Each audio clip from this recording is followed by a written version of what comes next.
Hello बच्चों, good evening. कैसे हैं आप सभी? बढ़िया। चलिए फिर स्टार्ट करते हैं नया चैप्टर आपका, जिसका नाम है वेब ऑप्टिक्स। ठीक है, आपको दिख रहा होगा। तो चलिए स्टार्ट करते हैं। और पहले इसमें बात करेंगे वेब ऑप्टिक्स होता क्या है। ठीक है, तो देखिए यहाँ पे मैंने लिख रखा है पहले से ही सब कुछ, क्योंकि अभी शुरू में क्या है, ये बहुत सारा थ्योरेटिकल पार्ट है। ठीक है, तो इसमें अगर मैं लिखूं एक एक लाइन तो काफ़ी टाइम चल जाएगा, इसलिए मैंने सोचा पहले लिख लेता हूँ, देन आपको समझा दूंगा। काफ़ी बहुत थ्योरेटिकल है। ठीक है, तो इसमें पहला जो पॉइंट है वो बताया गया आपको वेव ऑप्टिक्स के बारे में। तो वेव ऑप्टिक्स क्या है? It is that branch of science, sorry it is that branch of physics which deals with wave nature of light called wave optics. मतलब यह फिजिक्स का वह ब्रांच है, ठीक है, जो डील करता है किसके? वेव नेचर ऑफ लाइट के बारे में, उसको लोग वेव ऑप्टिक्स बोलते हैं। ठीक है ना। चलिए, खैर ये कुछ खास नहीं था, अभी बस आपको मैं लेके चलता हूं कि इस चैप्टर में टॉपिक जो है वो क्या क्या पढ़ना है। आपको पहले ओवरऑल आइडिया होना चाहिए कि क्या क्या टॉपिक हम लोग को इस चैप्टर में पढ़ना है। तो पहला जो टॉपिक होगा वो होगा हाइजेंस प्रिंसिपल। ठीक है, हाइजेंस प्रिंसिपल में हम लोग बात करेंगे reflection and refraction of plane waves, कि कैसे रिफ्लेक्शन एंड रिफ्रैक्शन फेनोमेना होता है यूजिंग हाइजेंस प्रिंसिपल, हम लोग इस चैप्टर में देखेंगे। लेकिन ऐसा है कि ये जो टॉपिक है ना, आपके इस साल के सिलेबस में निकाल दिया है, उसको कट करके रिमूव कर दिया गया है। ठीक है, तो इसके बारे में ज़्यादा आपको देखने को नहीं मिलेगा। हाँ, बट हाइजेंस प्रिंसिपल बात करेंगे हम लोग। हाइजेंस प्रिंसिपल में क्या बात करेंगे कि वेव फ्रंट क्या होता है, कैसे वेव कैसे ट्रेवल करता है, किस किस टाइप का वेव फ्रंट होता है। ठीक है, ये सब बातें होंगी आपके लिए। ठीक है, बट वो जो reflection refraction phenomena using Huygens principle, उसको आपके सिलेबस से डिलीट कर दिया गया इस साल के लिए। ठीक है, चलिए, बट फिर भी आपको आइडिया होना चाहिए कि इस चैप्टर में क्या क्या पढ़ना होता है, ये तो आइडिया होना चाहिए कम से कम। देन आते हैं सेकेंड टॉपिक हमारा जो होगा वो होगा इंटरफेरेंस के ऊपर, कि इंटरफेरेंस जो फेनोमेना होता है वो कैसे होता है। ठीक है, उसके अंदर में आप जानते हैं इंटरफेरेंस क्या होता है। जब दो वेव किसी पॉइंट पे मिलते हैं, उस फेनोमेना को हम बोलते हैं इंटरफेरेंस। ठीक है, जब दो वेव किसी पॉइंट में मिलते हैं उसको बोलते हैं इंटरफेरेंस। खैर उसमें हम लोग डिटेल्स में आएंगे। ठीक है, जब स्टार्ट करेंगे इस टॉपिक को तो डिटेल्स में आएंगे। फिलहाल समझिए एक इंटरफेरेंस पढ़ना होगा हम लोग को, जिसके अंदर में सुपरपोजिशन ऑफ लाइट वेव पढ़ेंगे।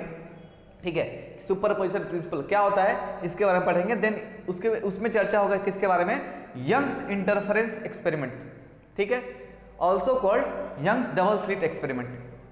ये काफी इंपॉर्टेंट है इस चैप्टर का टॉपिक। ठीक है, यंग्स डबल स्लिट एक्सपेरिमेंट, जो कि पहली बार, ठीक है, वेव नेचर ऑफ लाइट को एक्सपेरिमेंटली प्रूव किया गया था।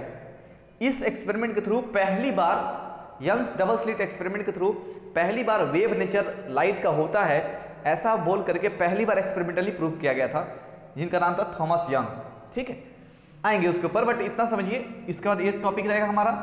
देन आएंगे हम लोग किसके ऊपर? डिफ्रैक्शन। एक नया इसमें सेक्शन होगा जिसमें बात करेंगे डिफ्रैक्शन। डिफ्रैक्शन किसके? Single slit diffraction. आपके सिलेबस में सिंगल स्लिट डिफ्रैक्शन ही है। ठीक है, उसको पढ़ेंगे। देन एक होता है topic resolving power of optical instrument, जो हम लोग का माइक्रोस्कोप एंड टेलीस्कोप होता है ना, उसका रिजॉल्विंग पावर एक होता है। ठीक है, बट ऐसा है कि ये भी अनफॉर्चुनेटली आपके सिलेबस से निकाल दिया गया इस साल। ये टॉपिक फिलहाल बस ये वाला resolving power of optical instrument आपके सिलेबस में इस साल नहीं है। ठीक है, देन फाइनल जो टॉपिक आएगा होगा पोलराइजेशन। पोलराइजेशन बाय रिफ्लेक्शन आपका है। ठीक है, पोलराइजेशन बाय रिफ्लेक्शन आपके सिलेबस में है। एंड लास्ट जो टॉपिक होगा वो होगा ब्रूस्टर्स एंगल। ठीक है, ब्रूस्टर्स एंगल। तो इस तरीके से हम लोग का चैप्टर का जो टॉपिक बढ़ेगा आगे। समझ में आया? चलिए, अब टॉपिक पे आने से पहले थोड़ा सा हम चाहते हैं कि आपको थोड़ा सा हिस्ट्री में जाकर के आपको बताएं कि क्या क्या हुआ था। ठीक है, कब क्या हुआ था, कौन सा मॉडल, कैसे हम लोग का मॉडल ऑफ लाइट, कैसे लाइट का मॉडल पेश किया गया था डिफरेंट साइंटिस्ट के द्वारा, उसको देखेंगे। उसमें भी ज़्यादा डिटेल्स में नहीं जा रहा हूँ, बट थोड़ा बहुत आइडिया दे रहा हूँ आपको। फर्स्ट जो आया था कर्पस्कुलर मॉडल, शुरू में ना स्टार्टिंग में, ठीक है, न्यूटन के टाइम में क्या हुआ था कि लाइट को ना पार्टिकल नेचर माना जाता था। कि लाइट एक छोटा छोटा पार्टिकल है, ठीक है, जो लाइट हम लोग ट्रेवल करता है वो एक छोटा छोटा टाइनी टाइनी पार्टिकल है, ठीक है। और न्यूटन उन्हीं के नाम पे, चूंकि वो बहुत बड़े साइंटिस्ट थे, ठीक है, तो उन्हीं के नाम पे न्यूटन्स कर्पस्कुलर थ्योरी रखा गया। एक्चुअली वो उन्हीं का देन था, वहीं एक नाम दिए कि हर एक पार्टिकल को क्या बोल दिए, कर्पस्क्यूल्स है। हर एक, बस वो बोले कि लाइट जो होता है, लाइट जो हम लोग का ट्रेवल कर रहा होता है, उसमें अंदर में बहुत छोटा छोटा पार्टिकल है, वो हर एक पार्टिकल का नाम क्या दिए, कर्पस्क्यूल्स। और उन्हीं उसी नाम को रिलेट करते हुए उनका एक रखा गया थ्योरी, जिसको बोला गया न्यूटन कर्पस्कुलर थ्योरी, ठीक है। और उसको नॉर्मली कर्पस्कुलर मॉडल नाम के नाम से भी जानते हैं। इसमें देखिए क्या हुआ, इसमें पढ़ लेते हैं इसमें, उसके बाद हम इसके आगे बढ़ेंगे। इसको पहले पढ़ते हैं कि क्या लिखा है इसमें। न्यूटन्स कर्पस्कुलर थ्योरी में क्या माना गया था। According to this model a luminous body emits a stream of light in all direction. अब इस मॉडल के हिसाब से ल्यूमिनस बॉडी कौन सा होता है, जो लाइट एमिट करता है उसको ल्यूमिनस बॉडी बोलते हैं। तो इस मॉडल में क्या बोला गया कि according to this model a luminous body emits a stream of light, है ना, यानी कि एक ल्यूमिनस बॉडी से हमारा लगातार स्ट्रीम अपने लाइट का ऐसे ऐसे निकल रहा होता है, लगातार कंटिन्यूअस लाइट निकल रहा होता है किसी भी ल्यूमिनस बॉडी से, ठीक है। स्ट्रीम ऑफ लाइट समझते हैं ना, स्ट्रीम समझते हैं ना, जैसे स्ट्रीम लाइन फ्लो हुआ करता था, ठीक है, turbulence and stream line flow, उससे रिलेट कर लीजिए इस टर्म को। स्ट्रीम मतलब लगातार ऐसे पानी फ्लो कर रहा है, तो इस तरीके से ल्यूमिनस बॉडी से लगातार हम लोग का क्या होता है, रेज निकल रहा है, कंटिन्यूअस रेज निकलता रहता है और सभी डायरेक्शन में, ठीक है। जैसे एक बल्ब जलता है तो हर एक डायरेक्शन में लाइट निकलता है ना, समझ रहे हैं ना, तो वही लिखा गया है। फिर क्या बोला गया, the light was assumed as particle. Light को क्या मान के चला गया शुरू में, न्यूटन्स के टाइम में लाइट को पार्टिकल नेचर माना गया, ठीक है, कि लाइट हर एक छोटा छोटा particle which are very very tiny, ठीक है, लाइट को एज्यूम किया गया कैसा, पार्टिकल टाइप का। और क्या था वो, which are very very tiny, बहुत छोटा छोटा पार्टिकल था। उसको क्या नाम दिया गया, हर एक पार्टिकल को क्या नाम क्या दिया गया, कर्पस्क्यूल्स। हर एक छोटा छोटा पार्टिकल का नाम क्या दिया गया, कर्पस्क्यूल्स बोला गया, ठीक है। और इस मॉडल को पार्टिकल नेचर मानते हुए, लाइट को पार्टिकल नेचर मानते हुए हम लोग को उस समय क्या प्रूव किया गया, उन लोग क्या प्रूव किए, using this particle nature of light laws of reflection and refraction of light explain. तो उसको पार्टिकल नेचर को मानते हुए जो रिफ्लेक्शन फेनोमेना था और जो रिफ्रैक्शन फेनोमेना था उसको एक्सप्लेन किया गया, ठीक है, समझ में आया। But this law could not explain phenomena like interference, diffraction and polarisation. लेकिन पार्टिकल नेचर को मानते, अगर हम लोग लाइट को अगर पार्टिकल नेचर मान रहे थे, ठीक है, और आज भी अगर मान ले पार्टिकल नेचर, तो हम लोग उस पार्टिकल नेचर को मान करके इंटरफेरेंस की जो फेनोमेना होता है, अभी आप नहीं जानते हैं बट आप जानेंगे आने समय में, इंटरफेरेंस और डिफ्रैक्शन पोलराइजेशन जैसे फेनोमेना, ठीक है, आप एक्सप्लेन नहीं कर सकते, ठीक है। और ये सब जितने भी हैं ये फेनोमेना वेव नेचर मानते हुए प्रूव किया गया था। तो जो फर्स्ट साइंटिस्ट थे जो वेव बोले कि लाइट वेव नेचर का होता है, उनका नाम था हाइजन, ठीक है। हाइजन पहले साइंटिस्ट थे जो लाइट को पार्टिकल नेचर ना बोल करके वेव नेचर बोले, कि नहीं बोले ये गलत बात है, पार्टिकल नेचर नहीं है, लाइट हमारा क्या है, वेव नेचर का है, समझ रहे हैं, क्लियर है। आपको पता ना, वेव तो जानते हैं ना, ठीक है, साउंड चैप्टर में पढ़े होंगे, ठीक है, तो वेव नेचर बोले वो, समझ में आया। अच्छा, तो इसमें वेव मॉडल में क्या लिखा गया कि the wave theory of light was first put forward by Christiaan Huygens in 1678, ठीक है, क्रिस्टियन उनका पूरा नाम था क्रिस्टियन हाइजन, और ये कब रखे थे, फर्स्ट टाइम 1678 उस साल रखे थे, ठीक है। बट इनिशियल जब शुरू में ना जब वो बोले थे, ठीक है, तो उनके पास ना कोई ऐसा एविडेंस नहीं था, ठीक है, एक्सपेरिमेंटल उनके पास कोई डाटा नहीं था जिससे कि वो प्रूव कर सके कि वेव नेचर का है। लेकिन वो बोले कि नहीं, लाइट पार्टिकल नेचर का नहीं होता है, वेव नेचर का होता है। पहला बार जो इस मॉडल को लेकर आए वेव नेचर का, वो थे क्रिस्टियन हाइजन, ठीक है। बट उस समय क्या बोलते हैं, न्यूटन साहब का चलता था, ठीक है, उनका डंका बजा था उस समय, वो जो भी बोलते थे वही माना जाता था, वही सही माना जाता था। और ये न्यूटन साहब बोल देते कि नहीं, लाइट पार्टिकल नेचर का होता है, तो उस समय इनको कोई नहीं, उनका बात कोई नहीं सुना, क्रिस्टियन हाइजन का बात कोई भी नहीं सुना, ठीक है। उस थ्योरी को एक्सेप्ट नहीं किया, उन्हें कि ये वेव नेचर होता है बोल करके कोई एक्सेप्ट नहीं किया उस टाइम, ठीक है, समझ में आया।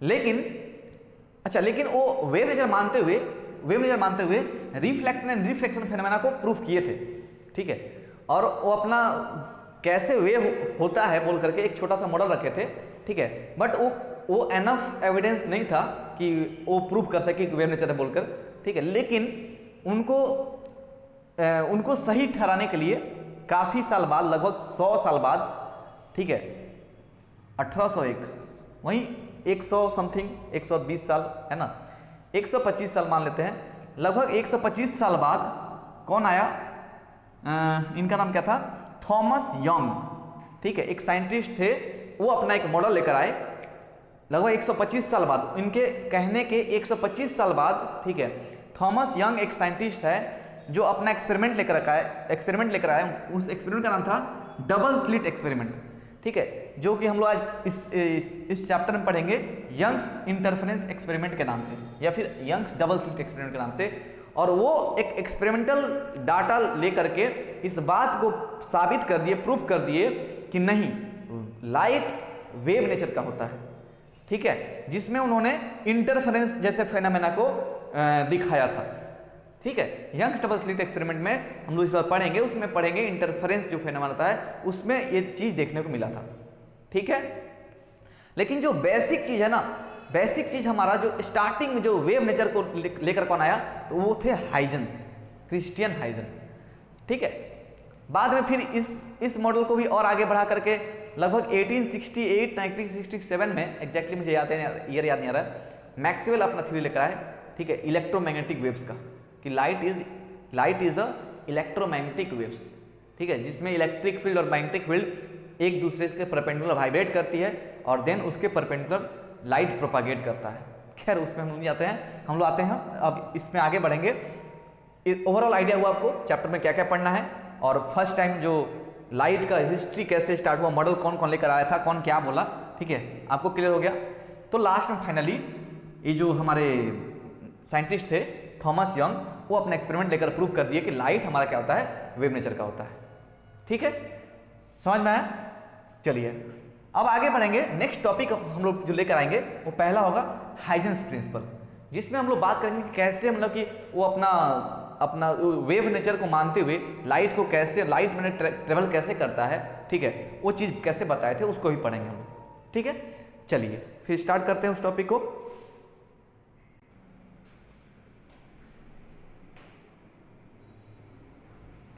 चलिए हाइजेंस प्रिंसिपल पे जाने से पहले हम लोग बात कर लेते हैं लाइट वेव के बारे में। लाइट वेव या फिर उसका कैरेक्टरिस्टिक्स क्या होता है उसके बारे में बात कर लेते हैं, ठीक है। आपको थोड़ा बहुत आइडिया भी होगा, मैंने बताया भी इससे पहले बहुत बार, कि लाइट जो होता है ना वो इलेक्ट्रोमैग्नेटिक वेव्स होता है, ठीक है, जिसमें इलेक्ट्रिक फील्ड और मैग्नेटिक फील्ड क्या करती है, ऑसिलेट करती है। तो यहाँ पे लिखा भी हुआ है light is electromagnetic wave with oscillating electric and magnetic field vector, ठीक है। इलेक्ट्रिक और मैग्नेटिक फील्ड एक वेक्टर होता है इसलिए लिखा गया वेक्टर, ठीक है। तो हम लोग क्या बोलते हैं, इलेक्ट्रिक फील्ड और मैग्नेटिक फील्ड जब वाइब्रेट करती हैं और एक दूसरे से परपेंडिकुलर होती हैं, तो उन दोनों के परपेंडिकुलर हम लोग का वेव का प्रोपागेशन होता है। तो इसमें लाइट ऐसे प्रोपागेट करती है। इसको मैंने डायग्राम में दिखाया है। यहाँ पे देखिए एक्स एक्सिस है, ये वाई एक्सिस है और इसके परपेंडिकुलर जेड एक्सिस है। एक्स एक्सिस में इलेक्ट्रिक फील्ड रखा है मैंने, जो ब्लैक कलर से दिखाया मैंने, और वाई एक्सिस में मैग्नेटिक फील्ड है, ठीक है। ये वाई एक्सिस ये प्लेन है जिसमें आपको दिख रहा है ये नीचे ऐसे हो रहा है, ठीक है। ये रेड कलर से आपको मैग्नेटिक फील्ड दिख रहे हैं। तो ऐसे अब ये दोनों जब वाइब्रेट करते हैं, ठीक है, अपने पॉइंट पे, तो हम लोग को क्या होता है, जो उसके परपेंडिकुलर, इन दोनों के परपेंडिकुलर जो लाइन दिखेगा वहां पे वेव ऐसे, ये ऐसे वाइब्रेट कर रही है और ये ऐसे वाइब्रेट कर रहा है, ठीक है। तो इन दोनों के परपेंडिकुलर एक लाइट यहाँ से ऐसे जा रही है, ये इससे 90 डिग्री है, इससे 90 डिग्री, ये 90 डिग्री, 90 डिग्री, ये 90 डिग्री, ये भी 90 डिग्री, तो ऐसे ऐसे वाइब्रेट कर रही है, ठीक है। एक ऐसे और एक ऐसे, ठीक है, ऐसे, सॉरी, एक ऊपर से नीचे ऐसे ऐसे, ठीक है, और लाइट ऐसे ऐसे आगे आगे जा रही है।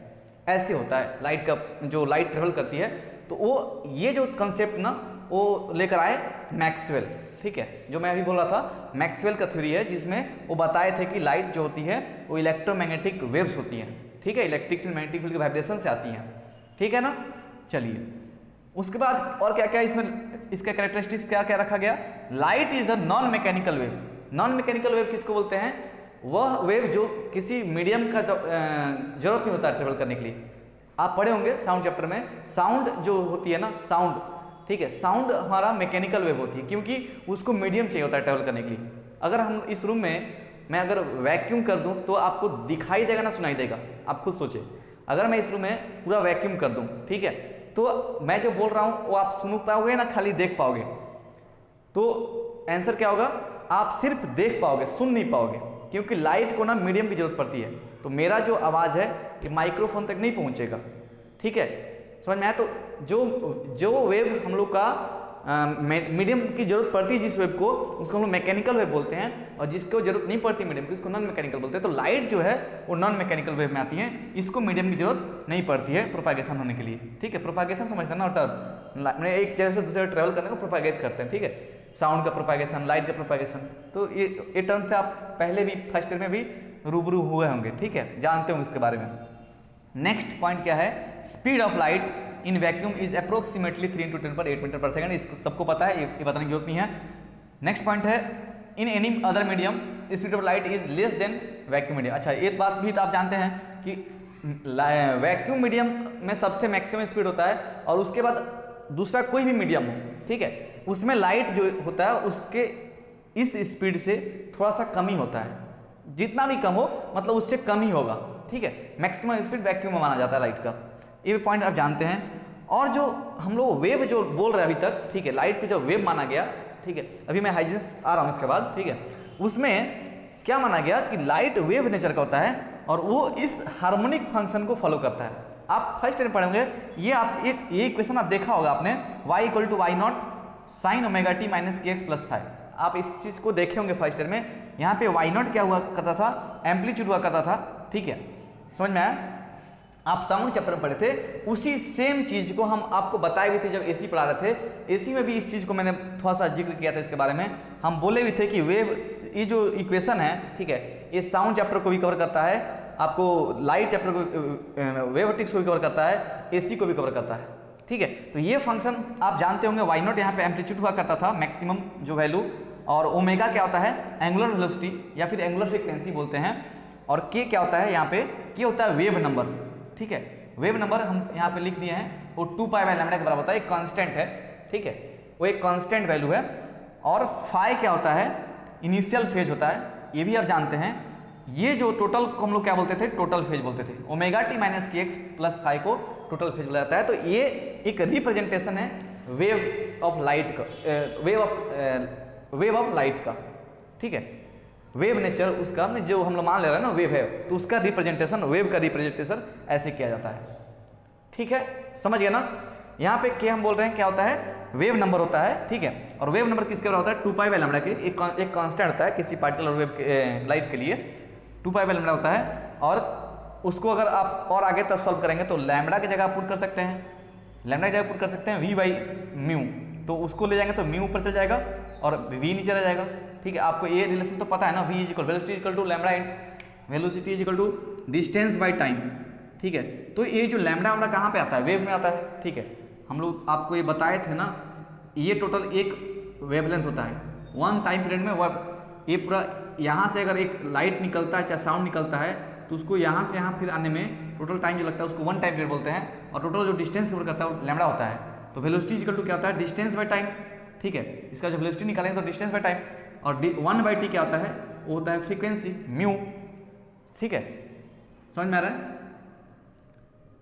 लैम्बडा × न्यू हो गया आपका वेलोसिटी, तो यहाँ से मैंने इस चीज पुट किया तो 2π μ/v हो गया, और 2πμ, ठीक है। ओमेगा = 2π फ्रीक्वेंसी, 2π f पढ़े हैं ना आप लोग, यही तो f होता है ना, कभी कभी न्यू को f भी लिखते हैं, ठीक है। तो इसमें घबराएंगे नहीं, इसको भी f लिखते हैं, नहीं तो म्यू भी लिखते हैं, ठीक है, समझ में आया। तो यहाँ से हो गया ω/वेलोसिटी। तो ये सब क्लियर हो गया ना, लाइट का जो हमारा कैरेक्टरिस्टिक्स है उसमें कैसे रिप्रेजेंट करते हैं, क्या होता है लाइट, ये आपको क्लियर हो गया। वेव नेचर कैसे दिखाते हैं, क्या होता है वेव नेचर, इसमें ये सब टर्म सब क्या है पता चल गया ना। चलिए अब आते हैं हम लोग हाइजेंस प्रिंसिपल पे, ठीक है।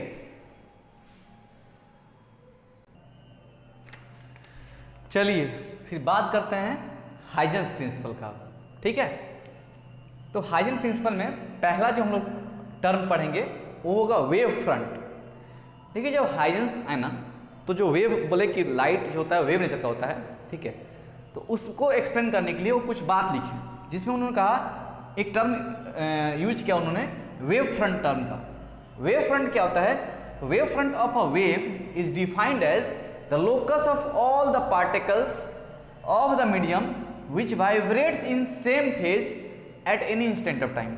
मतलब एग्जाम्पल देकर समझाते हैं। मान लीजिए आप तालाब या पोखरी जानते हैं ना, पॉन्ड, वहां पे अब आप अगर एक कुछ पत्थर या छोटा सा पार्टिकल फेंकते हैं तो क्या होता है? वहां जब आप पार्टिकल फेंकते हैं तो वहां पे आप देखे होंगे, कहाँ लिख दूं, यहां पे लिख देते हैं, एक डिस्टर्बेंस क्रिएट होता है। ऐसे होता है ना, हर एक डायरेक्शन में होता है। ठीक है, हर एक डायरेक्शन में उस पॉइंट से डिस्टर्बेंस क्रिएट होता है। कुछ इस तरीके से इस डायरेक्शन में होगा, कुछ इस डायरेक्शन में होगा, कुछ आपके डायरेक्शन में ऐसे ऐसे होगा, कुछ इधर भी जाएंगे ऐसे ऐसे, लेकिन डिस्टर्बेंस होता है वो सभी डायरेक्शन में क्रिएट होता है। ठीक है, ये तो समझ में आ रहा है ना। चलिए अब देखिए, मैं देता हूं एग्जांपल। सपोज यहां डिस्टर्बेंस क्रिएट हुआ, तो यहां से एक वेव कैसे निकला? सपोज ऐसे निकल के ऐसे ऊपर उठा, फिर नीचे गया, फिर ऊपर उठा, फिर नीचे गया। इस डायरेक्शन में ऊपर उठा, नीचे गया, ऊपर उठा, इस नीचे गया। इस डायरेक्शन में ऊपर उठा, नीचे गया, ऊपर उठा, नीचे गया, ऐसे गया। इस डायरेक्शन में वैसे ऊपर उठा, नीचे गया, ऐसे होता है डिस्टर्बेंस। अब वेव फ्रंट कौन सा होता है? जब आप सपोज यहां से जो ऊपर पहुंचा है, यहां से जो ऊपर पहुंचा है, यहां से जो ऊपर पहुंचा है, यहां से ऊपर पहुंचा है, और डायरेक्शन में भी ऊपर होगा। फिलहाल मैं 4 ही का बात कर रहा हूं, सभी डायरेक्शन में होता है। इन चारों ऊपर पॉइंट को, और इस पॉइंट, इस पॉइंट, इस पॉइंट और इस पॉइंट का जब मिलाएंगे आप, तो वो देखिए सभी ऊपर में है, ये भी ऊपर में है, ये भी ऊपर में है। अब वो सभी नीचे जाएंगे थोड़ी देर बाद, कुछ टाइम के बाद, है ना। मान लीजिए यहाँ पे 0 टाइम था, T1 टाइम पे यहाँ पे आ गया, T1 टाइम पे ये यहाँ पे आ गया, ये यहाँ पे आ गया, ये यहाँ पे चला गया। अब सभी जो ऊपर वाले पार्टिकल होंगे वो सभी क्या होंगे? सेम फेज में होंगे। उनको लोकस किसको बोलते हैं? आप सर्कल में जानते हैं कि एक फिक्स सेंटर से बहुत सारे लोकस को मिलाया जाता है तो एक सर्कल बनता है। तो लोकस किसको बोलता है? बहुत सारे पॉइंट को मिलाकर लोकस बनता है। लोकस बोला जाता है बहुत सारे पॉइंट को। तो इसमें भी वही बोल रहा है, वेव फ्रंट क्या है? लोकस है किसका? बहुत सारे। देखिए क्या लिखा है, wave front of a wave is defined as locus of all the particle of the medium which vibrates in same phase. जो सेम फेज में वाइब्रेट कर रहे हो at any instant of time t। तो यहां पे आप देख पा रहे हैं, फिर अच्छे से समझा रहा हूं, फिर से समझिए। पॉन्ड का एग्जांपल लीजिए, एकदम क्लियर हो जाएगा।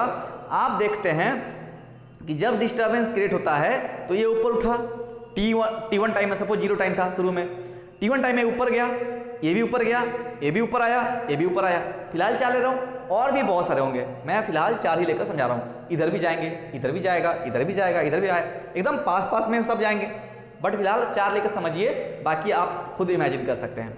तो आप बोलिए T1 टाइम में एक मीडियम है ना, वाटर जो है पॉन्ड का वो मीडियम है, तो उसमें क्या होगा? सभी पार्टिकल अलग अलग डायरेक्शन में ऐसे ऐसे जा रहे हैं, तो सभी T1 टाइम में सब ऊपर में है, सब ऊपर में है, सब ऊपर में, सब ऊपर में। तो क्या उस सभी, अगर हम लोग उस सभी को मिला दें, ठीक है, उन सभी लोकस को मिला दें, तो एक आपको कुछ चीज बनता हुआ दिख रहा है क्या? उसी लोकस को हम लोग वेव फ्रंट बोलते हैं। उसी लोकस ऑफ ऑल पॉइंट, ठीक है, सभी पार्टिकल जो सेम फेज में फिलहाल, अब सब नीचे जाने के लिए जस्ट उसके t plus delta t time में अब सब नीचे जाएंगे। यहाँ ऊपर उठ गया है, ये भी ऊपर उठ गया है, अब ये भी नीचे जाएगा, ये भी नीचे जाएगा, सब सेम फेज में, इधर वाला भी नीचे जाएगा।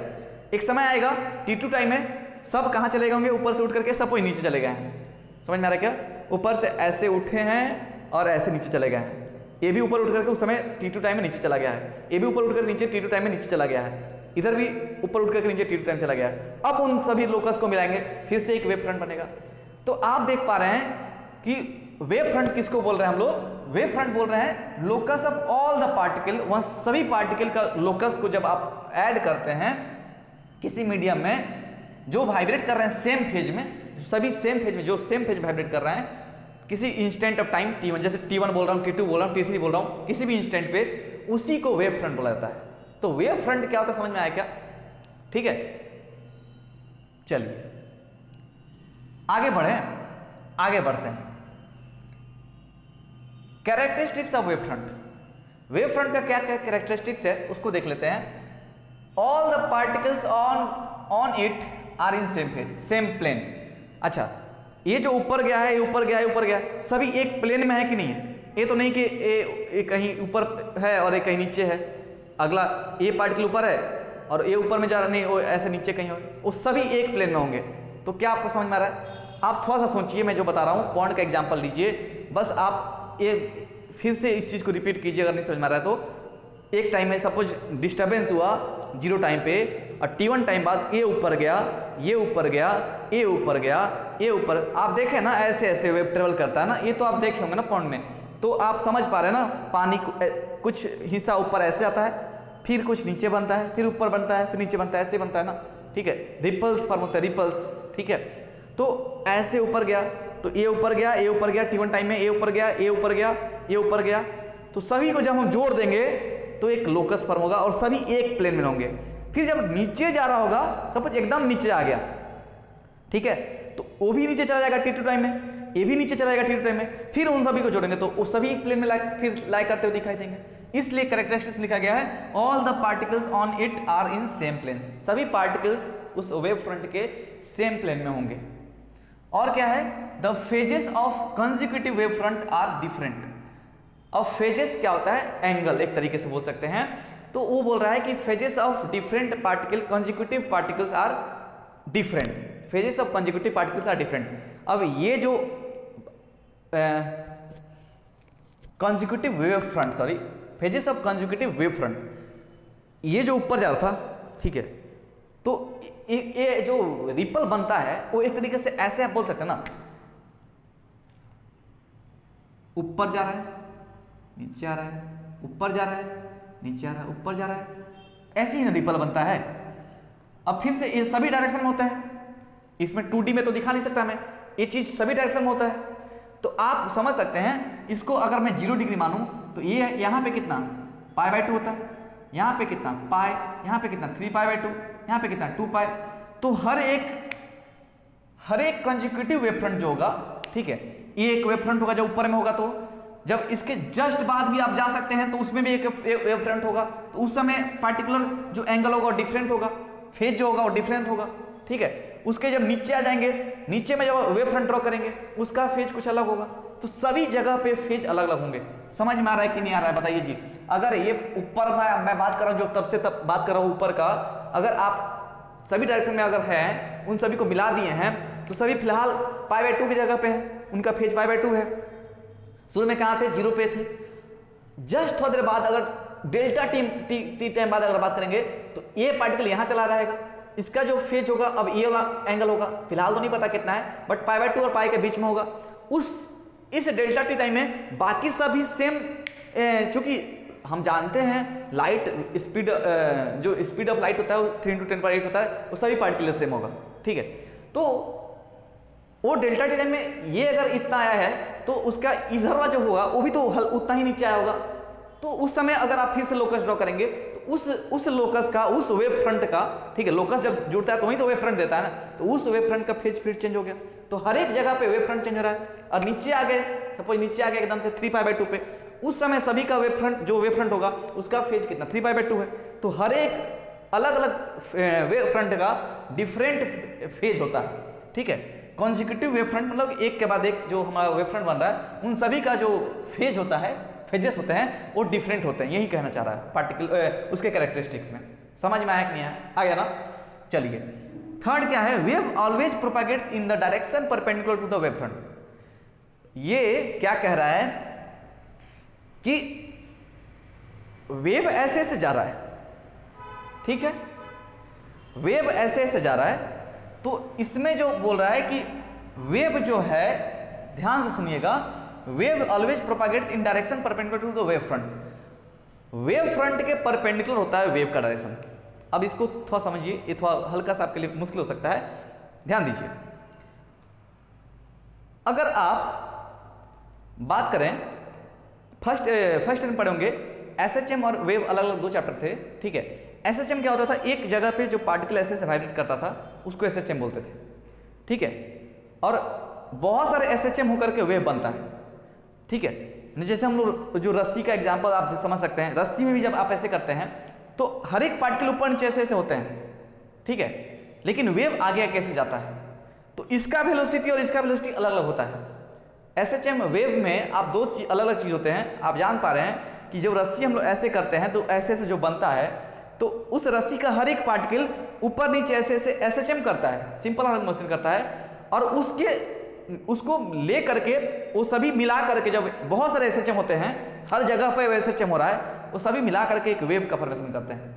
तो इसमें इस पॉइंट को आप आगे चल के ज़्यादा से समझ पाएंगे। मैं आता हूँ उस जगह पे, फिलहाल हम चलते हैं इस पॉइंट को, मैं जस्ट थोड़ा देर बाद आ रहा हूँ, अभी आपको समझ नहीं आएगा इसलिए मैं छोड़ रहा हूँ। बाकी ये क्लियर हो गया, क्लियर हो गया, ठीक है। हम इस पे आएंगे, दोबारा से आएंगे। चलते हैं, बात करते हैं different types of wave front. अलग अलग टाइप के वेव फ्रंट होते हैं। फिलहाल हमारे पास 3 ही वेव फ्रंट होंगे, हम लोग देखेंगे 3 वेव फ्रंट कौन कौन से होते हैं। तो एक होता है स्फेरिकल वेव फ्रंट, एक होता है प्लेन वेव फ्रंट, और तीसरा होता है सिलिंड्रिकल वेव फ्रंट। तो वेव फ्रंट अलग अलग जो बनते हैं ना, वो इसलिए बनते हैं क्योंकि अलग अलग सोर्स पे डिपेंड करता है। सोर्स अगर अलग होगा तो वेव फ्रंट का जो बनने का जो ये होगा, वेव फ्रंट जो बनेगा, सॉरी, अगर सोर्स अलग होगा तो वेव फ्रंट जो बनेगा हम लोग का वो भी डिफरेंट होगा। तो जैसे अगर हमारे पास फर्स्ट पॉइंट सोर्स हो, पॉइंट सोर्स जो हम लोग बात कर रहे थे अभी किसका, जो पॉइंट में डालते हैं, ठीक, वो एग्जाम्पल है। लाइट से तो उसको हम लोग नहीं रिलेट कर सकते, बट समझने के लिए मैं बार बार आपको, आप जानते हैं, आप फिजिकली उस चीज़ को देखे हैं, ऑब्जर्व किए, इसलिए उसको रिलेट कर रहा हूँ मैं, ठीक है। वो लाइट नहीं है, वेव जो पानी में डालते हैं पत्थर, वो लाइट नहीं, बट आप उसको रिलेट कर सकते हैं इस चीज़ से, ठीक है ना। तो मैं क्या बोल रहा हूँ, पॉइंट सोर्स अगर होगा तो पॉइंट सोर्स में जो वेव फ्रंट बनता है वो स्फेरिकल होता है, क्योंकि जब पॉइंट सोर्स होगा, ठीक है, तो जो वेव ऐसे ऐसे जाएंगे, सभी डायरेक्शन जाएंगे ऐसे ऐसे, समझ रहे ना। जब पॉइंट सोर्स होगा तो पॉइंट सोर्स के डिस्टर्बेंस से T1 टाइम में ये ऊपर गया है, ये भी ऊपर गया, ये ऊपर गया, ठीक है, तो एक स्फीयर का फॉर्म करता है।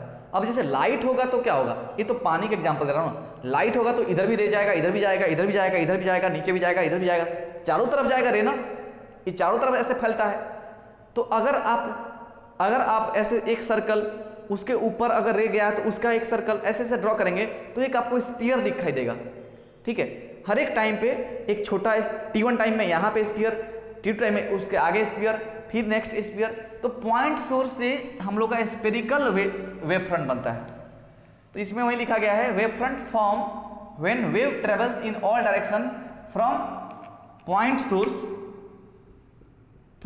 Source is spherical in shape. तो वेव फ्रंट कैसा बनेगा, पॉइंट सोर्स से कैसा वेव फ्रंट बनेगा, तो स्फेरिकल वेव फ्रंट बनता है, ठीक है। पॉइंट सोर्स से हम लोग का स्फेरिकल वेव फ्रंट बनता है, ठीक है ना। अगर पॉइंट सोर्स सिचुएटेड होगा कहाँ पे, इन्फिनिटी पे। अब मान लीजिए आप यहाँ पे हैं और पॉइंट सोर्स जो डिस्टर्बेंस हुआ है वो इन्फिनिटी पे हुआ है, तो आप समझिए इन्फिनिटी पे जाने के बाद क्या होता है, अगर कोई चीज जैसे एक स्फीयर ही ले लीजिए, जब यहाँ पे है तो ऐसे कर्वेचर है, थोड़ा दूर है तो और ऐसे होगा, बहुत दूर जब चल जाएगा इन्फिनिटी। अगर हम लोग यहाँ से डिस्टर्बेंस हुआ है और इसको हम लोग करते करते इन्फिनिटी पे ले जाए, तो आप समझिए क्या होता है, जो कर्वेचर बनता है वो धीरे धीरे क्या होता है, घटने लगता है, और लास्ट में आपको सीधा सीधा कर्वेचर दिखने लगेगा। समझ में आ रहा है क्या आपको। अगर हम आप इसको बताए थे कुछ दिन पहले, अगर ये डिस्टर्बेंस है और मान लीजिए एक सर्कल यहाँ स्फीयर बनना स्टार्ट हुआ है, यहाँ से मैं आधा बना रहा हूँ, कुछ ऐसे बनेगा, फिर ऐसे होगा, फिर ऐसे होगा, फिर ऐसे होगा, कुछ समय आएगा ये पूरा ऐसे सीधा सीधा दिखने लगेगा। ऐसा होता है ना कर्वेचर एकदम से। इसका प्लेन हम बताए थे आपको, प्लेन लेंस का हमारा वेव लेंथ का, सॉरी वेव क्या बोलते हैं उसको, focal length, sorry focal length का होता है इन्फिनिटी पे होता है। तो इसका आप समझिए, थोड़ा ध्यान दीजिए, ये जो स्फीयर बनेगा दूर दूर जब जैसे जाने लगेगा तो ये कुछ लंबा सा ऐसे दिखने लगेगा, तो उसका कुछ हिस्सा आप एज ए प्लेन ट्रीट कर सकते हैं ना, कुछ हिस्सा उसका प्लेन ट्रीट कर सकते हैं। तो अगर उस ऐसे माना जाए तो पॉइंट सोर्स अगर इन्फिनिटी पे सिचुएटेड होगा तो हम लोग को जो वेव फ्रंट मिलेगा वो कैसा होगा, एक प्लेन वेव फ्रंट होगा, एक प्लेन वेव फ्रंट ऐसे ऐसे मिलेगा, ठीक है। और ये जो बात लिखा गया था, हाँ पिछला बात एक लिखा गया था कि लाइट जो होती है वो ट्रेवल करती है, प्रोपागेट करती है परपेंडिकुलर टू वेव फ्रंट। तो वेव ऐसे ऐसे, वेव फ्रंट ऐसे ऐसे बढ़ रहा है आगे, और लाइट कैसे कैसे जा रही है, तो उसके परपेंडिकुलर। आप इसमें टेंजेंट ड्रॉ करें, यहाँ पे परपेंडिकुलर, यहाँ पे परपेंडिकुलर, ठीक है। यहाँ पे भी देख लेंगे, इसमें भी देखिए कुछ देर बाद लाइट ऐसे ऐसे ट्रेवल कर रही है, ये वेव फ्रंट है, ये सब तीनों वेव फ्रंट है, ये प्लेन वेव फ्रंट है, प्लेन वेव फ्रंट है। और लाइट कैसे ट्रेवल कर रही है, इसके जस्ट परपेंडिकुलर, इस प्लेन के एकदम परपेंडिकुलर, ठीक है। ऐसे ऐसे लाइट जा रही है और एक प्लेन बन रहा है, यहाँ पे एक प्लेन बन रहा है, ठीक है। इसलिए वो बात को यहाँ साबित करता है कि लाइट जो ट्रेवल करती है वो परपेंडिकुलर होती है किससे, वेव फ्रंट से। चलिए आगे बढ़ें। फिर आता है कहानी किसका, लाइन सोर्स का। लाइन सोर्स मतलब जैसे आप ट्यूबलाइट जब देखें ना, उसको अगर लाइन सोर्स मान ले, ठीक है, तो हम उसको समझाने के लिए थोड़ा मिटा देते हैं, यहाँ मिटा रहे हैं। लाइन सोर्स समझिए, अगर हमारे पास कुछ ऐसा एक सोर्स है लाइन सोर्स, ठीक है, तो लाइन सोर्स होगा तो इसका हर एक पॉइंट एक पॉइंट सोर्स तरह बिहेव करेगा। लाइन सोर्स का हर एक पॉइंट एक पॉइंट सोर्स तरह बिहेव करेगा, समझ रहे ना। और हर एक पॉइंट सोर्स एक स्फीयर बनाएगा, ऐसे वेव फ्रंट बनाएगा इस टाइप का। समझ में आ रहा है, मैं ज्यादा नहीं बना पा रहा हूं, बट आप खुद थोड़ा इमेजिन कीजिए, ऐसा ऐसा एक वेव फ्रंट बनेगा ना, ठीक है। तो लाइन सोर्स होगा तो कुछ इस तरीके से डिस्टरबेंस होगा, इधर डिस्टरबेंस, ठीक है। तो अगर पार्टिकुलर किसी T1 टाइम पे हम लोग देखें तो सब यहां पे होंगे। अब इन सभी को जोड़ेंगे आप, ठीक है, तो ये क्या बन रहा है, एक सिलेंडर बनते दिखाई देगा। ये लाइन सोर्स है, सपोज ये लाइन सोर्स है, मान लीजिए हमारा यही लाइन सोर्स है, ठीक है।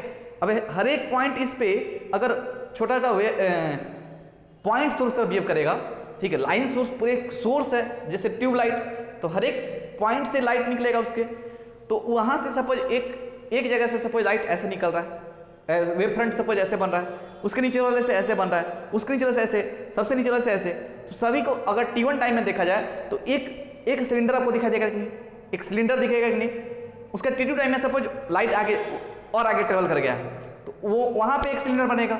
उसके बाद और एक T3 टाइम में एक और सिलेंडर बनेगा, तो एक सिलिंड्रिकल वेव फ्रंट बनते चल जाता है। पॉइंट सोर्स होगा, सिर्फ पॉइंट सोर्स होगा तो स्फेरिकल वेव फ्रंट बनते चल जाएगा ऐसे ऐसे, ठीक है, सिंगल पॉइंट होगा तो। लेकिन अगर आपके पास पॉइंट सोर्स इंफिनिटी पे रखा जाता है तो वहां से लाइट ट्रेवल करते कर लास्ट में कैसे होने लगती है, ऐसे वेव फ्रंट जो बनने लगता है वो प्लेन जैसा बनने लगता है। दूसरा पॉइंट हो गया। लाइन सोर्स अगर हुआ तो लाइन सोर्स का हर एक पॉइंट हर एक जगह, ठीक है, पॉइंट सोर्स होगा, और पॉइंट सोर्स से एक वेव निकलेगा, तो ऐसे ऐसे बनते बनते एक ऐसा एक वेव फ्रंट बनेगा, सिलिंड्रिकल वेव फ्रंट बनते चल जाएगा, ठीक है। इसके तरफ समझ पा रहे हैं क्या। चलिए आगे बढ़ते हैं।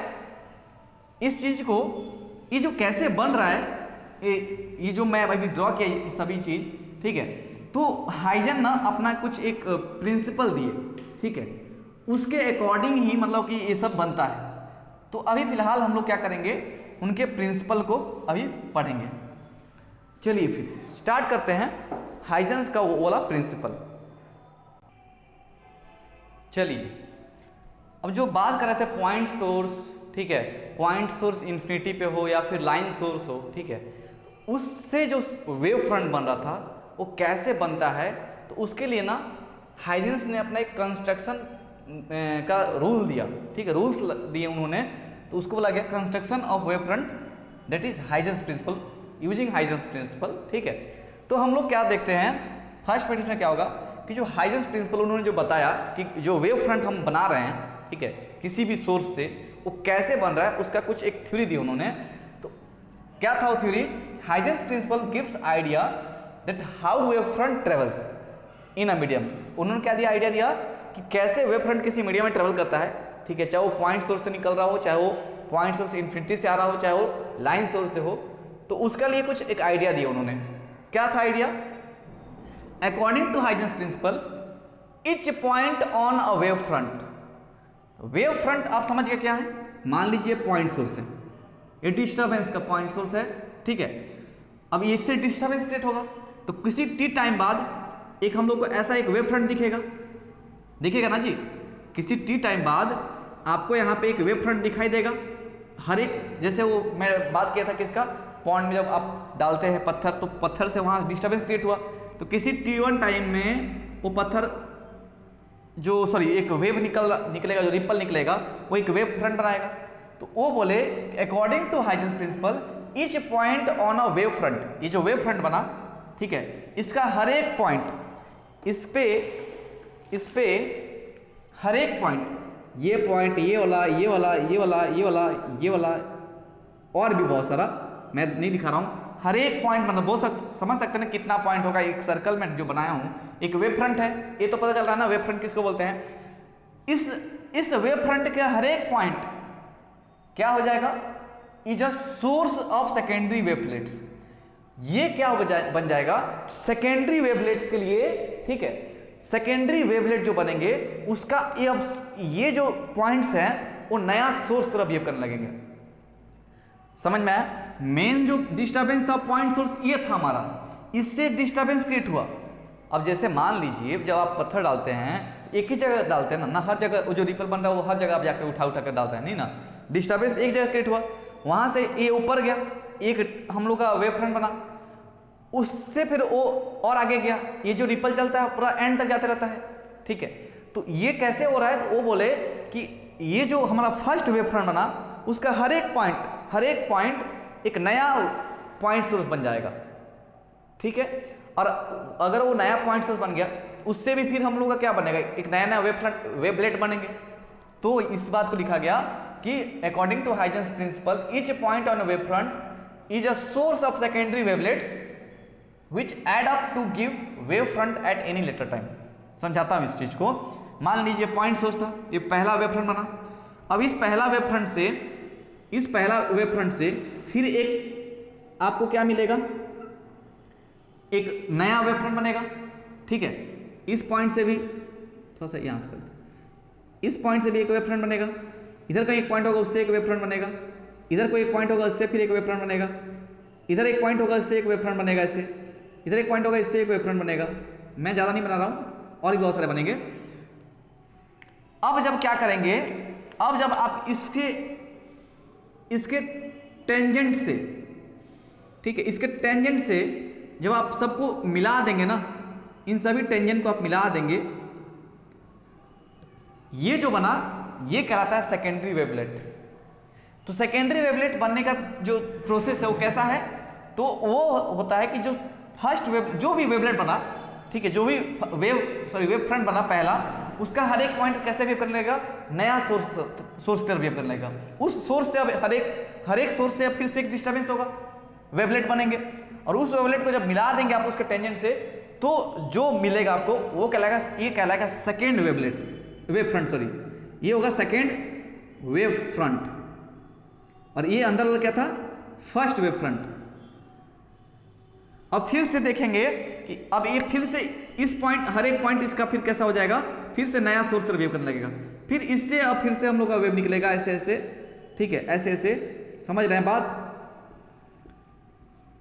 और उसको जब आप मिला देंगे फिर से इन सभी को, फिर थर्ड वेव फ्रंट मिला हम लोग को। इस तरीके से नया नया वेव फ्रंट बनते चल जाता है।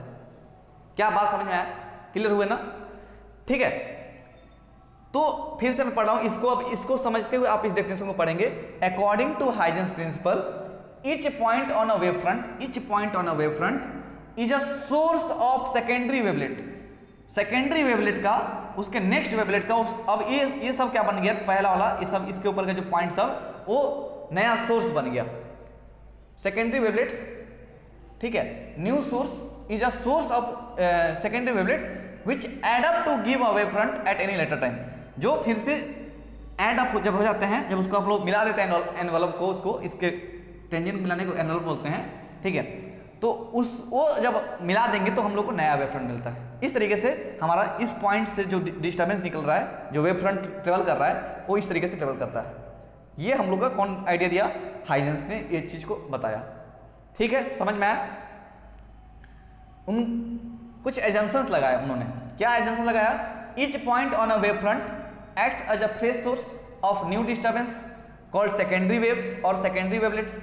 ठीक है, इसको सेकेंडरी वेव काट दीजिए, कॉल्ड सेकेंडरी वेवलेट। उन्होंने क्या बोला कि each point on a wavelet, sorry wave front, each point on a wave front, ये जो पॉइंट सब हैं, acts as a fresh source, ये सभी एक नया फ्रेश सोर्स तरह वेव करेंगे, fresh source of new disturbance called secondary wavelets. ठीक है, और इन सभी को क्या बोला गया? सेकेंडरी वेवलेट बोला गया। फिर क्या एक्सप्रेशन लगा है? The secondary wavelets spread out in all direction with speed of light. जो सेकेंडरी वेवलेट होंगे वो भी कैसे स्प्रेड होंगे? स्पीड ऑफ लाइट से स्प्रेड होंगे। ठीक है, उनका भी वेलोसिटी स्पीड ऑफ लाइट के बराबर होगा। अब क्या है? टेंजेंट जो एनवलप होगा, जो टेंजेंट आप ड्रॉ करेंगे to all the secondary wavelets, ये जो सेकेंडरी वेवलेट जो बने हैं उन सभी को जब टेंजेंट मिलाएंगे तो आपको क्या देगा? Gives the position of new wavelet, sorry new wave front, new wave front. ठीक है, न्यू वेव फ्रंट। तो जब आप एक फिर टेंजेंट जब मिला देंगे, सभी सेकेंडरी वेवलेट का टेंजेंट मिला देंगे तो आपको क्या देगा? न्यू वेव फ्रंट देगा। फिर वो न्यू वेव फ्रंट, फिर उसका हर एक पॉइंट फिर से न्यू सोर्स का वेव करेगा, फिर उससे फिर डिस्टर्बेंस क्रिएट होगा, हर एक पॉइंट फिर नया सोर्स का वेव करेगा, हर एक पॉइंट से फिर स्पीयर से ऐसे बनेगा, फिर आपका टेंजेंट मिलाएंगे, फिर नया वेव फ्रंट, फिर आगे ऐसे ऐसे ऐसे करके वेव ट्रेवल करता है। तो वेव कैसे ट्रेवल कर रहा है? इस डायरेक्शन में, ऐसे मैं यहाँ बना रहा हूँ, वेव ऐसे ऐसे जा रहा है, ये डायरेक्शन है प्रोपागेशन का। और वेव फ्रंट कैसे जा रहे हैं? तो इसके परपेंडिकुलर ऐसे देखेंगे आप, यहाँ 90 डिग्री 90 डिग्री 90 डिग्री 90 डिग्री। ठीक है, इसीलिए लिखा गया था कि परपेंडिकुलर होते हैं। वेव का जो प्रोपागेशन होता है वेवलेट वेव फ्रंट के परपेंडिकुलर होता है। ठीक है, अब आते हैं फिर से पॉइंट सोर्स पे। पॉइंट सोर्स पे आप जानते हैं उसमें कैसे होता है? ये हमारा प्लेन होता है, फिलहाल मैं 2D भी दिखा रहा हूँ। अब इसका हर एक, मान लीजिए डिस्टर्बेंस आया, ये वेव फ्रंट बन गया एक।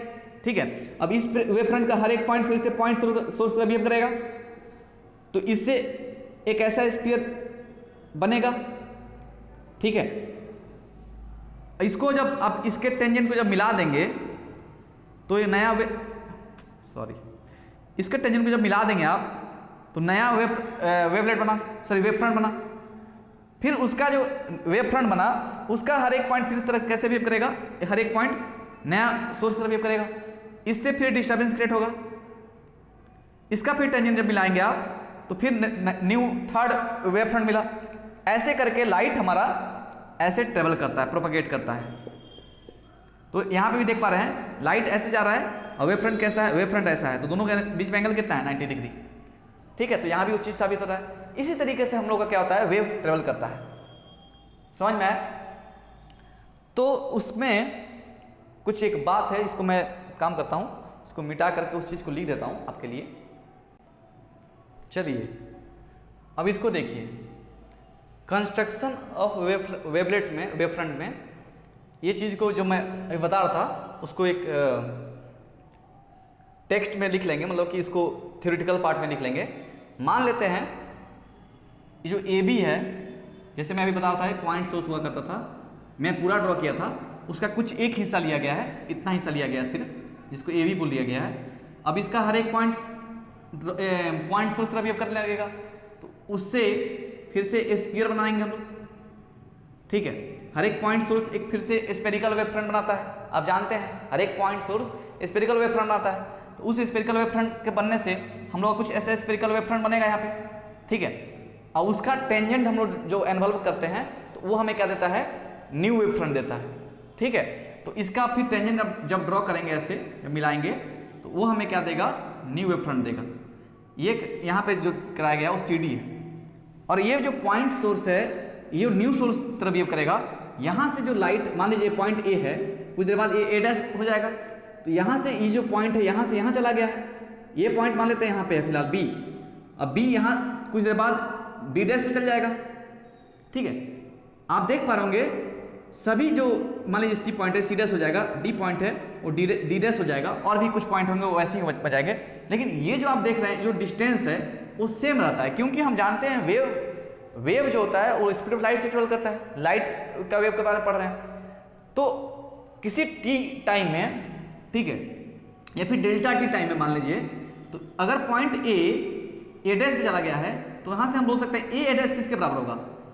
ये डिस्टेंस है, मतलब एक रेडियस है स्फीयर का, वो किसके बराबर होगा? c इंटू डेल्टा टी के। फिर बी डैश अगर वो भी एक रेडियस है, वो भी कितना हो जाएगा सी इंटू डेल्टा टी। फिर सी डैश भी कितना होगा, रेडियस के बराबर होगा स्फीयर के, वो भी सी डेल्टा टी होगा। डी डैश भी एक रेडियस होगा, वो भी कितना होगा D delta T, sorry C delta T, speed of light into time. ठीक है, तो इस तरीके से आपका जो स्पीड होगा वो सेम रेडियस का होगा ना। ठीक है, क्योंकि स्पीड सेम है, टाइम डेल्टा टी दे रहा है, तो उस टाइम में तो सेम ही डिस्टेंस जाएंगे। एक सवाल आता है यहाँ पे मन में कि ये जो EF जो दिख रहा है, ये क्यों नहीं हम लोग वेव फ्रंट मानते हैं, क्यों नहीं अंदर जाते हैं, क्यों बाहर जाते हैं? तो यहाँ पे एक वो हाइजेंस ने अपना एक पोस्टुलेट लगाए, मतलब एक एजम्पशंस लगाए कि जो वेव ट्रेवल होता है ना, वो हमेशा आपका बाहर की तरफ ही ट्रेवल होता है, कभी बैकवर्ड जो वेव फ्रंट का जो कहानी है वो नहीं दिखता। बैकवर्ड वेव फ्रंट नहीं मिलेगा, हमेशा फॉरवर्ड मिलेगा, आगे आगे जाते दिखेगा। समझ में आया? ये वो भी एक एजम्पशंस था, वो ये इस एनवलप को वो बोले नहीं, इसको कंसिडर नहीं करेंगे हम लोग, हमेशा नेक्स्ट जो आगे आगे जो होगा वेव फ्रंट, जो वेव एनवलप टेंजेंट जो बनेगा उसको कंसिडर किया जाएगा। वो भी एक एजम्पशंस ही था उनका। तो इस तरीके से उसमें एक इस चीज को पॉइंट वाइज लिख दिया गया है, consider a spherical wave front moving towards right, जो राइट में ट्रेवल कर रहा है। ठीक है, ये कहीं राइट में से जा रहा है। ठीक है, let A B its position at any instant time. मान लीजिए ए बी कोई एक पोजीशन है किसी टाइम टी पे। ठीक है, according to Huygens principle each point on A B, हर एक पॉइंट जो ए बी का होगा, behaves as a source of secondary disturbance which travels with speed of light C. और हर एक पॉइंट कैसा होगा, न्यू सोर्स बन जाएगा, और वो न्यू सोर्स कैसे फिर आगे बढ़ेगा, सेकेंडरी डिस्टर्बेंस हो जाएगा। ठीक है, और वो स्पीड ऑफ लाइट से ट्रेवल करेगा। देन क्या होगा, to find new wave front we draw a sphere of radius R, और नया वेव फ्रंट बनाने के लिए क्या करेंगे हम लोग, आर रेडियस का, और डेल्टा टी, मान लीजिए डेल्टा, अब डेल्टा टी आपका कितना है, 2 सेकंड बाद निकालना चाह रहे हैं ना, 3 सेकंड बाद निकालना चाह रहे हैं, तो उसके हिसाब से आपका ये रेडियस बढ़ भी जाएगा चाहे घट जाएगा। तो आप कितने पे चाह रहे हैं उसके हिसाब से वो बड़ा चाहे छोटा दिखेगा, क्योंकि सी वेलोसिटी इंटू डेल्टा टी ही तो आपको रेडियस देगा। तो रेडियस कितना बड़ा कितना छोटा होगा वो तो आप पे डिपेंड करता है। ठीक है, तो लेकिन आप इतना समझ पा रहे हैं ना कि ये जो पॉइंट होगा वो नया वेव फ्रंट बनाएगा, स्फेरिकल वेव फ्रंट, और उसका रेडियस जब हम लोग टेंजेंट उसका ड्रॉ करेंगे उसके ऊपर, तो उसका टेंजेंट हमें क्या देगा, नया वेव फ्रंट देगा। तो हम लोग को जब टेंजेंशियल एनवलप जब CD बनता है वो हमें क्या देता है, न्यू वेवलेट का, न्यू वेव फ्रंट का, न्यू वेव फ्रंट का फॉर्मेशन होता है वहां पे। ठीक है, समझ में आया? ये है टोटल कहानी हाइजेंस का। ठीक है, यहाँ पे हाइजेंस प्रिंसिपल का कहानी पूरा खत्म होता है। उम्मीद करते हैं समझ में आ गया होगा आपको। नेक्स्ट जो टॉपिक होगा वो होगा इंटरफेरेंस पे। ठीक है, चलिए तब तक आप इसको देखिए, तब तक हम इंटरफेरेंस को देखते हैं। चलिए ठीक है।